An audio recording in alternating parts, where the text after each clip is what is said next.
offensive line has never been good at all. He's never had a good tight end. He's had a couple good receivers. Doug Baldwin was good for a bit. He had his good 2 or 3 years in the spotlight. DK Metcalf is going to be top 5 receiver next year. And you know, he's just not getting the help that he deserves. I think he's giving it enough of a ride. And honestly, this is I mean, here's what if I were him, honestly, if I were him watching the Niners make a Super Bowl after trading for Jimmy G and getting Nick Bosa, and I'm also watching the Rams get Stafford and the Cardinals rebuild, the Seahawks are going to be at the bottom really soon. I don't think people understand that. Even with Wilson, the Seahawks are going to be at the bottom very soon. Cardinals are surging. They're there's nowhere to go but up from here for the Cardinals. They're only going to get better. The Rams are only going to get better with Stafford. The Niners are only going to get better. They're still a young team, the Niners. They're only going to get better. Seahawks, there is some room to go up from here, but you're going to get close to that dead end, you know? And unfortunately, you're going to have to turn around, go the other way, and that is to,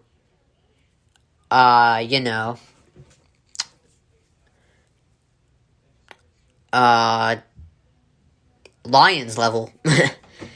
But maybe you can make a turn on your way back. So maybe if you make a turn on your way back, you can make your way back up to the mountain. But I feel like Wilson is more respected around the league than he is by the Seahawks. You know, I respect him a lot because I think a lot of this is happening to Aaron Rodgers right now. He's not watching the teams in his division do well. He's always close. He's always in the NFC Championship, but he's watching those teams he loses to in the NFC Championship surge back up. He watched the Buccaneers go all in this offseason on Brady. They went all in. They were like, let's get Fournette. Let's get AB. Let's get Gronkowski.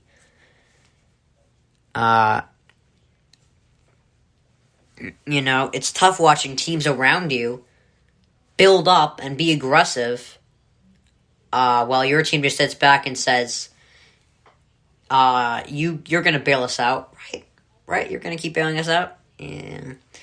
Like, the Seahawks are going to be a dynasty, apparently, and they made 2 Super Bowls. They won one, lost one, and then they were out. They haven't been back there since. And the Rams and during that time that they have not been in the Super Bowl, the Rams were in 2018, the Niners were in last year. If I were the Seahawks, I'd go all in, sign players, be aggressive. Otherwise, you're going to keep making the playoffs and losing at some point. Whether it's the divisional round, wild card, or NFC Championship, you're going to lose at some point. There's no way out of that if you don't make big moves. So, alright. I mean, Wilson is, does that. It's been a long time coming for him. Honestly, this should have happened a while ago. Alright, here we go.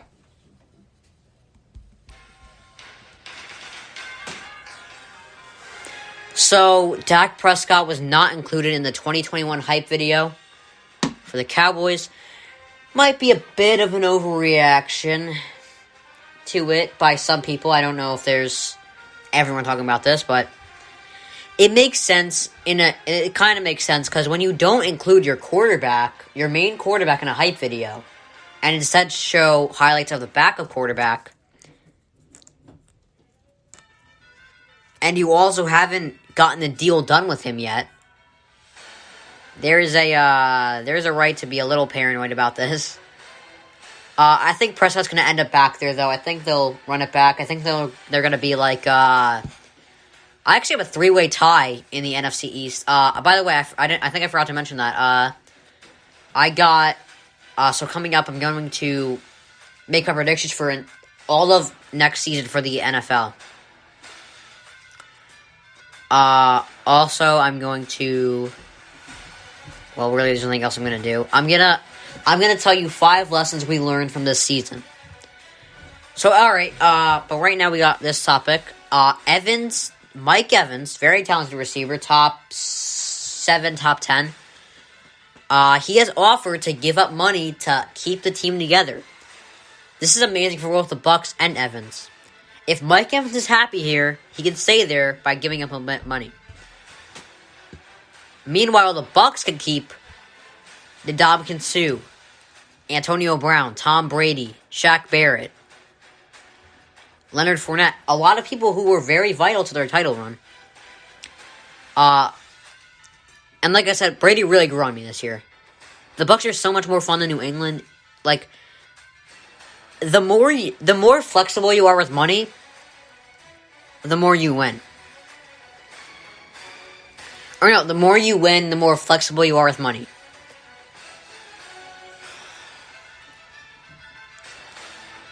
And that's what Mike Evans is doing. I'm glad. I would love if someone on the Packers did that. So LaMelo Ball becomes youngest player to make 7+ threes in a game. I can't believe he's actually doing well. I was interested in how he would do this year, and I did not think he would be this good. He still has to work on his mid-range, but he's been very good. You know, he's a great passer and he's emerging as a shooter. If he stays healthy, he's going to win Rookie of the Year. James Wiseman's been great, and he was my pick for the year, so it's a big thing for my ego if James Wiseman wins. But LaMelo Ball has had a bigger impact, and he's done very well. I'm pretty shocked by it. But I'm actually kind of rooting for him now. And I'm kind of annoyed by it. Alright, so, I thought this was interesting. So, Kevin Garnett he was kind of in the middle of that, there's a whole debate. Oh, would LeBron do well in the 90s? But, how would Jordan do now? So, right in the middle of that was the Kobe, Shaq era, the Celtics era. We got Kevin Garnett. So, Kevin Garnett said, here's what Kevin Garnett said. So, he mentioned that Curry has changed the game of basketball, and that's true. He has made the three-pointer very popular. And Garnett added that people 20 years ago could not play today. Now, I've always said it was great when it was physical, but it was so much less sophisticated on the defensive side. I mean, anyone could have played defense in that era. You just had to jump on people. You know, it was obviously it's tough to play in that, but the lack of sophistication there was a little annoying. I always found it. Today, the athleticism and the sophistication on the defensive side does make it difficult. That's not to say people 20 years ago, players that played 20 years ago, couldn't play now. But I think it's a little crazy going like, oh, Jordan would average 50 in this era. I think it would be, he'd still be great. Jordan would be great in this era. But I think it would be more like 25 points a game. Because the defense is so much more sophisticated and more difficult to read, you know. And athleticism plays a big role. I don't think LeBron would be like this dominant player in the 90s. Because I know he's 6'9", 260 pounds. So he's a freight train. I don't see why he wouldn't do well in the 90s. I think he'd still average like a triple-double. Just lower points. But Curry has really changed the game. Here's our next topic. So, is Mahomes getting too much criticism for the loss he had? Well, watch the game. He had a lot of throws. He was constantly under pressure in the fourth, especially. the Chiefs had the Chiefs got Brady under pressure 5 times. The Bucs got Mahomes under pressure 38 times. And it's a bit of an overreaction here. I mean, literally overall in Mahomes' career, this is like his second bad game ever, or third maybe. I mean, he'll be fine. Brady lost 3 Super Bowls. Brady took a 10-year hiatus before winning another Super Bowl after that 2005 one. He took a 10-year hiatus. He lost 2 during that span. So, I'm sure Mahomes will be fine. This is Mahomes' first bad game, and he'll be back next year. And he has a good chance, and he'll be back next year to the same spot, and he'll have a good chance of winning. So, I have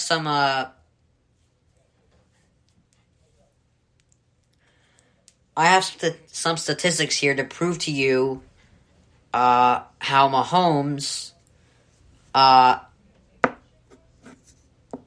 or how this is an overreaction to Mahomes. Every quarterback has a bad game in the playoffs. Even the top 3 quarterbacks, Montana, Manning, and Brady. Here's a stat from Montana's 86th divisional round game against the Giants. 8 for 15, 98 yards, 2 picks, 34 passer rating, no touchdowns, and he lost 49-3. Early in Peyton Manning's career, he lost 41-0 to the Jets. He was 14 for 31, 137 yards, 2 picks, and a 31 passer rating. Tom Brady. Tom terrific. Tom perfect. He's incredible. 2009 wild card. 23 for 42, 154 yards, 2 touchdowns, 3 picks, 49 passer rating. Rodgers has had 2 poor performances in the postseason, and it's great. I find it hilarious how people talk about some of the bad postseason games these guys have had. When honestly it's been like 1 or 2, and that's it. It's pretty incredible how they did that.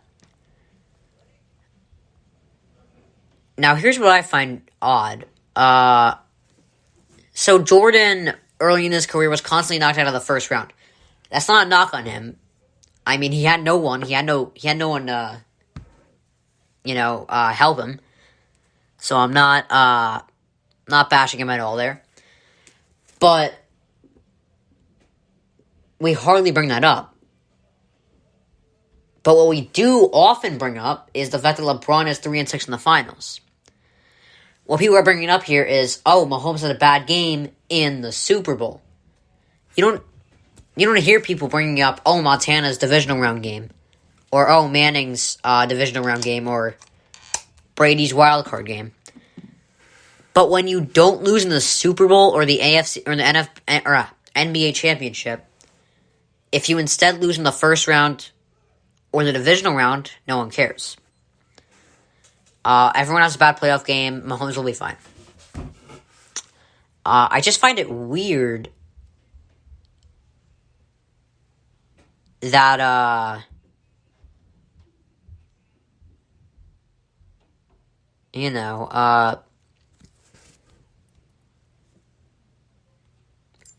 I just find it odd that we don't talk about the early exits, but we talk about the Super Bowl or NFC championship losses, NBA championship losses. I just don't get that. We got to bring up Jordan's losses in the playoffs more often, or we have to bring up LeBron's losses in the NBA finals less often. I think we should bring up LeBron's NBA finals losses less often, honestly. So, LeBron says Brady's 7th ring is inspiring, but it won't influence his career timeline. And LeBron's different. He's different than Brady. I think he can play with his son. I've heard he wants to do that. We don't know when Brady or LeBron ever want to retire. They've both claimed they want to play until they can't walk anymore.